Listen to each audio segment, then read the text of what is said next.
So the last thing I want to touch on here really quickly, because I don't do anything quickly, but I try.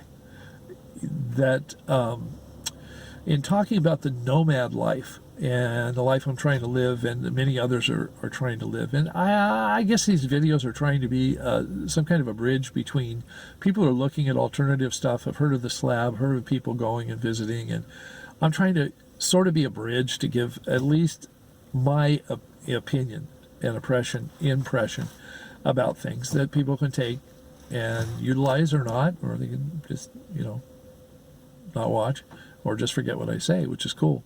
But you're going to get my perspective one way or the other. If that's valuable to you, I hope it is. If I didn't think it was somehow valuable or would be to somebody, I wouldn't be doing this. Or if I did, I'd be shaving and doing it in a better studio and stuff like that. So the nomad life is learning not to be attached to things if you can. I, on my own evolution in my life, am dealing with getting rid of stuff. It's not just minimalizing, it's really becoming free of the tether of things. And that's why I've made 2 trips, at least to the slabs. The first trip was just investigative and to see if I could survive, because everybody told me, oh, you get killed, you get sick, you get whatever. So the second time I went, I took some stuff, and the third time now that I've gone, I took some stuff. But I realized last night, one thing happened also is that I actually stayed in a friend's camp last night. I've slept outside of the slabs in what I'll call the suburbs, but just kind of where, actually close to the door, so I could get out of there if I needed to. And this was the first time I spent the night actually in Slab City itself. And as far as the nomad life is concerned, there are people that are stuck there in their camps that they can't leave their camps. I don't mean during the day. I mean they can't leave for any period of time. If they left for a weekend and someone looked and saw their camp and said, oh, this is abandoned, they'd begin to take it apart and begin to take the resources that are there to help build their own camp or encampment. That's a natural evolution of things. I mean, the couple of camps that have been burned out, the stuff that is still there, people are going and picking up and taking off because, taking to their camps. Because anyway, it's available. So, and you can't just have somebody in a neighboring camp watch your camp because you're kind of into their own thing. You have to have someone in your camp to watch your camp if you're going to leave. Well, that's kind of like having a house sitter, when you go on vacations from a sticks and bricks. And I realized how much freer I am and many other nomads are, because we don't have the sticks and bricks, not just tethering us, but these guys at Slab City that live there, the slabbers that have their place, they are as stuck as those of us that are stuck in sticks and bricks, dealing with your possessions and what holds you to a certain place. For me, I just need a parking place. I need a place to, I don't need to set up and establish a camp, because I've establishing my life living out of here. Sure, it's great to take advantage of a camp and campsite with other people. That's great. The social aspect is good, but we're freer as nomads than what's touted as the freest place on earth. Not that everybody wants to go somewhere, but they just realize that they can't. They can't leave for very long.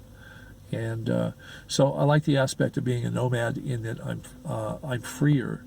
It keeps me more disconnected.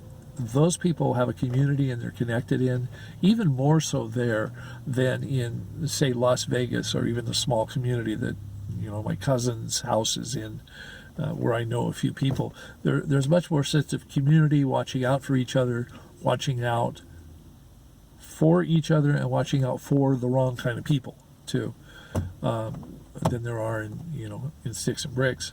In the nomad lifestyle, we meet people, we stay connected, but we don't necessarily, unless we're going to caravan for an indefinite period of time, we don't necessarily see them or spend a lot of time with them over the 3 to 6 months that people will stay in Quartzsite.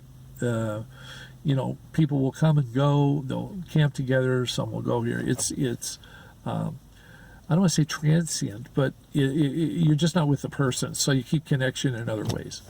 and kind of like I'm keeping connection with my friends who are planted at the slabs. So you don't have a chance to build that kind of community. It's almost like you build a virtual community, and you have a lot to talk about at the fireside when you get together as a nomad with people you haven't seen for a while. We can share our stories, share what's going on or has gone on, and how we are. And we're almost always happy to see someone that we've camped with before, because there's that connection. It's great, COVID or not. It's a hug opportunity, and that's good. That's good for me. So there's that aspect of it. Okay, and another aspect of my sleeping in slab last night was just the recognition that it was a lot like sleeping in Quartzsite and a lot like sleeping in or living in Las Vegas. Occasionally there was a firecracker, M80, something like that, whatever they're called, going off that someone had some fireworks. And it wasn't a whole lot. It was just every once in a while. And, those kinds of things are for shock value because it's relatively quiet. I mean, they're noises, and I'll talk about those in a minute. But those would go off. And that happened in Las Vegas all the time. People have fireworks. You've got Roman candles going off and that in Las Vegas. And it doesn't have to be 4th of July or anything. It's just, and every once in a while you just hear the pop of something. And these were not gunshots. I'm not saying that there aren't gunshots, but there weren't any gunshots. But that went off a couple of times. It wasn't close to my vehicle, so it was just like, oh, okay, what the heck.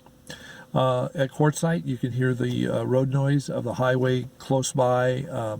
Occasionally, you can hear the gravel moving from a vehicle moving somewhat close to your camp. Sometimes there's someone who's got music going, and especially then there's a generator going at Quartzsite. Somebody's got a generator going. Well, that's what I heard at the slabs. It wasn't any different. There was talking going on. Dogs barked, which you don't really hear at Quartzsite that much unless it's during the day, but not at night. A few dogs barked. There was music going on for a while. There was conversation going on for a while. There were these, the pops of the M80s or whatever they were, and there was generator noise. And it wasn't a hugely loud generator. It was a lot more respectful than a lot of people, that have the real noisy ones at Q, who run them all night long, or nearly all night long. But anyway, it was no different. I mean, you hear the same noises, hear the same stuff. And the one thing that I was concerned about is that I just didn't know if someone might be roving around just looking to do damage to someone's car, and I was a little concerned that I might wake up to breaking glass. And I made preparation for that if that happened, because I'm in the van. But nothing like that happened. But that was the only real concern that I had. And by the time I got tired enough to just, go to sleep, I didn't have that concern anymore, or it didn't matter. I was going to sleep through it anyway. So everything was fine. I treated it as if I was stealth camping in the city, though, where I realized one of the rules, I don't want to say the number one rule, but one of the rules is you roll in. If you make it through the night safely, sleeping, the first thing you ought to do, don't open your door, don't get dressed, don't do this, just get in the front seat, turn on the van and move. Just move someplace else. Then you can start your day. And so that's what I felt like I needed to do this morning, and I did that. And so there wasn't that much of a difference being there with being in a, as far as the noises and that kind of stuff. And it was surprising because if I hadn't touched on those different places, Quartzsite or other places, to be able to hear those noises and then realize that, it was just like camping in a way. The only thing is that I was freer. I could move around. I could leave. And so I am. There's more I want to share. I'm going to do that in another video. This one is way long, and but if you hung in this long, I appreciate it, and I hope somehow it's helped. Okay, catch you in the next one. Far away from your troubles and worries, you belong somewhere you feel free. You belong somewhere